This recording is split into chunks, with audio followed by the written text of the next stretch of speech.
안녕하세요. 황녀의 쌀아와 토크 시간입니다. 네, 오늘의 황녀 사연은요. 생활비까지 가져다 시댁 집수리해주는 신랑 때문에 대판 싸우고 이혼까지 생각하고 있는 어느 한 여성분의 사연입니다. 사연 읽기 전에 구독과 좋아요, 많은 공유 부탁드릴게요. 저는 결혼 4년째 되는 여자입니다. 진짜 화가 잔뜩 나 있는 상태라 진정이 되질 않네요. 저희 시댁은 시골은 아니었지만 지방에 사셨어요. 자가에서 사시지는 않았고요. 처음 결혼하고 나서 느꼈는데 자식에게 엄청나게 많이 기대시는 분들이세요. 그렇다고 시아버지가 일을 안 하시는 건 아니세요. 시어머니는 가정주부이시고 밖에 나가서 일 같은 건 전혀 해본 적이 없는 분이라고 들었습니다. 지금까지 쭉 집안 살림만 하시고요. 그런데 시댁에서 몇 달 전 집을 마련하게 되었습니다. 원래 사셨던 곳보다 한참 들어가는 시골 마을인데 거의 몇 년 동안 사람이 살지 않은 집이었고 그런 집이었기에 아주 저렴하게 사게 되었습니다. 자가에 안 사시다가 집 사셨다는 말에 축하해야 할 일이라 저도 나쁘지 않았어요. 그런데 집이 너무 엉망이라 처음에 집수리할 때 저희가 좀 도와드렸습니다. 싱크대도 해드리고 대문이며 화장실 등 사소한 거 전부 해드렸습니다. 대략 300~400만 원 정도 들었습니다. 아마도 남들이 보면 적은 돈일지 모르겠지만 저희에게는 아주 큰 돈이었습니다. 그래도 시부모님이 집 사셨다고 하니 도와드렸죠. 사실 전 내키진 않았습니다. 그러나 시댁에서도 좀 도와줬으면 하는 눈치도 있었고 신랑이 하도 도와드리고 싶다고 해서 도와드렸고요. 대출까지 내서 도와드렸습니다. 저희는 남편이 납품회사 다니다가 따로 나와서 원래 다니던 회사 사장 밑으로 작은 가게 하나 낸 상태예요. 사장 권유로 차리게 되었습니다. 본인이 하고 싶어 하기도 했고요. 그런데 그렇게 따로 차려서 나오니 엄청 게을러지기 일쑤였죠. 본인이 소사장이 되어 가끔 빠지기도 하고 그랬어요. 아무튼 아직 다달이 나오는 돈이 들쑥날쑥한 상태입니다. 한 달에 가게 임대료 내고 이것저것 다 빼면 아주 빠듯합니다. 그렇게 아이 하나 키우고 살고 있으며 저도 일을 다니고 있어요. 이렇게 맞벌이하고 있지만 돈 들어가는 데가 많다 보니 제가 100번 양보해서 대출 냈습니다. 계속 도와드리고 싶다고 닥달해서요. 우리는 아직 젊으니까 천천히 갚아 나가면 되지 않겠냐 하면서요. 그렇게 해드리고 신랑은 6주 정도 주말마다 3시간 거리를 왔다 갔다 하면서 일했습니다. 그 바람에 허리도 나가고 한약까지 지어먹고 침도 맞고 병원도 다니고요. 아직 시술할 정도까지는 아니라는데 암튼 바로 그 전 단계라고 했어요. 그렇게 한참 고생하다가 겨우 나아가고 있었습니다. 그런데 제가 폭발한 건 저번 주에 사건이 터져서입니다. 시댁집에 페인트 칠도 해야 되고 마당에 자갈까지 깔아야 된다면서 또 시댁에 간다고 하더라고요. 본인 말로는 마무리를 지어야 된다면서요. 그래서 알았다고 갔다 오라고 했습니다. 계속 지켜봤는데 뭐 저렇게 유난스럽게 계속 집을 고치고 하는지 이해가 좀 가지 않았고 자갈까지 깔아야 하나 싶었습니다. 아주 효자 아들 낳으셨네 라고 생각했죠. 그런데 위로 형이 한 분 계십니다. 결혼도 하셨고요. 그런데 일절 도움도 주지 않고 신랑 혼자 다 했거든요. 처음에는 왜 혼자만 그리 난리법석이냐. 돈은 돈대로 들고 몸까지 망가져가면서 꼭 그렇게 수리를 해야 되냐. 아주버님에게 같이 도우지 않을 거면 돈이라도 한 푼 보태라고 해라. 이렇게 말한 적도 있었어요. 그런데 그쪽은 돈 줄 생각 1도 없더라고요. 특히 형님이 시댁 일이라면 아주 치를 떨고 관여하지 않으려고 합니다. 첫째의 맏며느리인데 그 노릇할 생각이 1도 없는 거죠. 저보고 제사까지 운운하셨던 분들이에요. 폭발하기 일본 직전이었지만 결혼에 얼마 안 됐을 때라 꾹꾹 참았습니다. 얘기를 하다 보니 말이 옆으로 새어버렸네요. 그렇게 신랑은 내려간다고 했어요. 저희는 매달 초에서 중순쯤에 카드값이며 보험료, 차 할부금이 집중적으로 빠져나가는 시기입니다. 그런데 12일 정도에 80만 원 정도 들어올 때가 있다고 신랑이 말하더군요. 그러면서 카드값 걱정하지 말라고 하더라고요. 신랑이 갑자기 사업 아닌 사업을 시작해서 돈이 들쑥날쑥이긴 하지만 카드값은 본인이 꼭 알아서 하기로 했고 그렇게 서로 얘기가 다 끝난 상태입니다. 저도 회사에 다니기에 제가 보험료랑 차 할부금 등을 내고 있고요. 그렇게 카드값 딱 맞춰서 들어온다니 안심은 되었는데 이상하더라고요.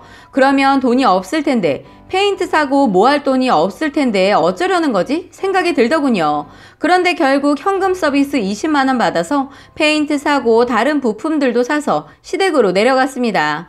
저도 다 좋다. 여기까진 좋은데 그럼 자갈 까는 돈은 누가 내는 거지? 생각이 들어. 근데 자갈 깐다며 돈은 누가 내는 거야? 물었더니 당연히 우리가 내야지 이러는 겁니다. 돈도 없으면서 뭐가 저렇게 당당해서 우리가 낸다는 말을 하는 걸까 했습니다. 페인트 살 돈도 없어서 현금 서비스까지 받아갔으면서 그것까지 우리가 내야 되는 건지 그렇게 신랑과 언성이 높아졌네요. 더 웃긴 건 아버님이 일하고 계신데요. 한 달에 250만원 정도 수입이 있는 걸로 알고 있습니다. 도대체 그 돈은 다 어디에 쓰시고 작은 아들한테 다 달라고 하나 싶었어요. 해달라고 하신 건지 아님 효자 아들내미가 지가 해드리고 싶어서 한 건지 잘 모르겠네요. 사실 저희 여유가 있다면 보태드리는 거 상관없습니다. 그러나 지금 당장 카드값 메꿀 돈도 모자른데 저렇게 말을 하니까 속이 터질 지경이었어요. 저도 정말 화가 나서 막 뭐라고 했더니만 그럼 알았다. 페인트 칠만 하고 저녁 늦게 올라가겠다. 그러더라고요. 그래서 기다리다가 오후 늦게 전화를 하니 페인트 칠이 아직 마무리가 안 됐다며 월요일날 온다고 하는 겁니다. 출근은 안 하나 싶어서 그럼 일은 어떡하려고? 물어보니 그냥 하루 쉬지 뭐 그러더라고요. 참 어이가 없었습니다. 정말 하루하루 열심히 일해도 모자를 파네 일 안 가고 쉰다니 기가 찼습니다. 물론 본인이 하는 사업 아닌 사업이니 회사 잘릴 일은 없겠으나 그렇게 쉬어버리면 납품해줘야 하는 거래처도 있을 텐데 그렇게 신뢰 잃어가면서까지 일을 쉬고 해야 하는 일인가 싶었습니다. 이렇게 되면 티는 안 나겠지만 어느 정도 타격이 생기니까요. 본인도 뻔히 알면서 그러니까 아무리 당신이 하는 일이지만 그렇게 하면 월요일에 해줘야 하는 납품은 어떻게 할 건데? 했더니 그럼 어떡하라고 마무리 안 됐는데 그러면서 저한테 없는 성질 있는 성질을 부리면서 뭐라고 하는 겁니다. 아니 내가 시댁 가서 페인트질 하라고 시켰나요? 누가 가서 하라고 했냐고요. 그렇게 또 서로 싸우고 전화를 끊어버렸습니다. 월요일이 되고 오후 늦게서야 올라왔더라고요. 저는 돈 들어왔냐 카드값 메꾸게 돈 달라 라고 했더니 업체에서 수금이 안 돼서 40만원 밖에 안 들어왔다고 하는 겁니다. 이 인간이 지금 뭐라고 하는 거지? 순간 아, 너 자갈 까는데 돈 주고 왔구나 싶었습니다. 정말 어이가 없어서 진짜 40밖에 안 들어온 거 맞아? 그럼 통장 확인해봐도 되는 거지? 라고 하니 이 인간 한다는 소리가 40만원은 시어머니 주고 왔답니다. 대책 없는 인간으로밖에는 안 보이더군요. 도대체 뭘 믿고 그런 거야? 카드값 어쩌라는 건데 당신이 카드값은 걱정하지 말라며. 그런데 그 돈을 주고 왔다고? 자갈 깔 돈이 없어서 주고 온 거야? 아니 생각이 있는 거야 없는 거야? 라며 내질러 버렸네요. 이 인간 한다는 소리가 부모님 집이고 내가 다 해드리고 싶어서 그런 건데 뭐 그게 잘못이야? 내 부모야 내가 그것도 못 해드리냐? 그러는 겁니다. 우리도 생활을 해야 하는데 대책 없이 뚫린 입이라고 저렇게 나불대는데 아주 꼴도 보기 싫더라고요. 결국 대판 싸우고 말았습니다. 그렇게 카드값 빵꾸 나서 하루 연체되어 버리고 제 카드로 현금 서비스 받아 돌려막기 했습니다. 그 자갈이 뭐라고 지금 이런 상황에서 저걸 깐다고 돈을 반이나 떡하니 주고 왔는지 머리에 똥만 찬 놈 같았습니다. 그날 저녁 제가 너무 화가 안 풀려서 다시 얘기를 꺼냈어요. 당신이 생각해봐. 자갈 까는 건 여유 있을 때 써도 됐던 거 아니야? 꼭 지금 이런 시기에 했어야 했어? 당신은 우리 집은 생각 안 해? 그리고 아버님도 돈 버시잖아. 그 돈은 다 어디에 쓰고 당신이 그 돈을 내는 거야? 아버님, 어머님 우리 사정 뻔히 아시면서 그 돈을 그냥 받으셨디? 그랬더니 아니 간 김에 다 해드리고 오면 좋잖아.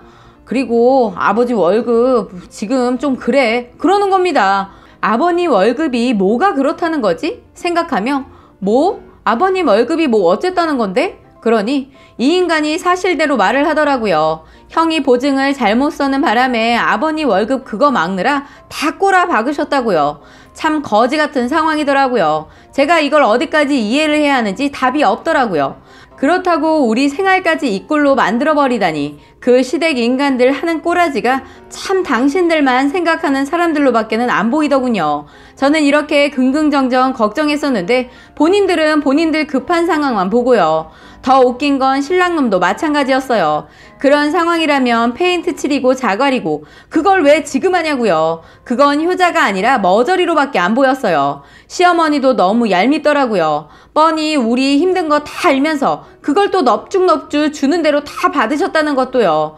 저는 이 상태라면 그쪽 시댁 사람들은 얼굴도 보고 싶지 않았습니다. 아주버니도 싫고 형님이란 사람도 다 싫었네요.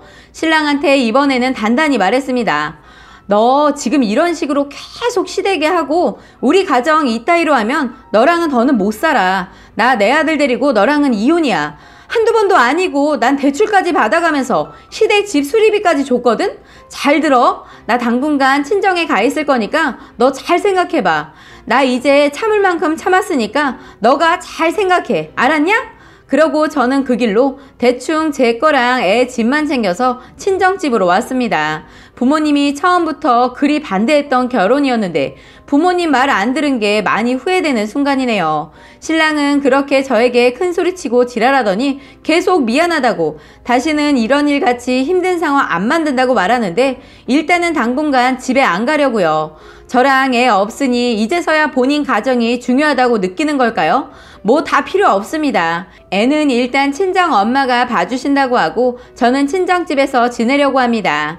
그냥 저 말 한마디에 쪼르르 집에 가면 안 될 것 같아서요. 지금까지 가정에 신경도 안 쓰던 인간이라 저도 이번에는 그냥 쉽게 넘어갈 수 없을 것 같네요. 이러다 마음 돌아서면 이혼까지 생각하고 있는 상태거든요. 제가 이번 사건만 말씀드리기는 했지만 그 전에 시댁에서 여러 사건들이 있었기에 더 진절머리가 나는 것 같습니다. 저도 지칠 대로 지친 것 같아요. 지금은 마음만은 편합니다. 라고 사연 올려주셨습니다. 오늘의 사연 여기까지였고요. 많은 공유와 여러분들의 생각이나 느낀 점이 있다면 댓글로 표현해 보시기 바랍니다. 효도는 결혼 전에 했어야지. 왜 고생시켜?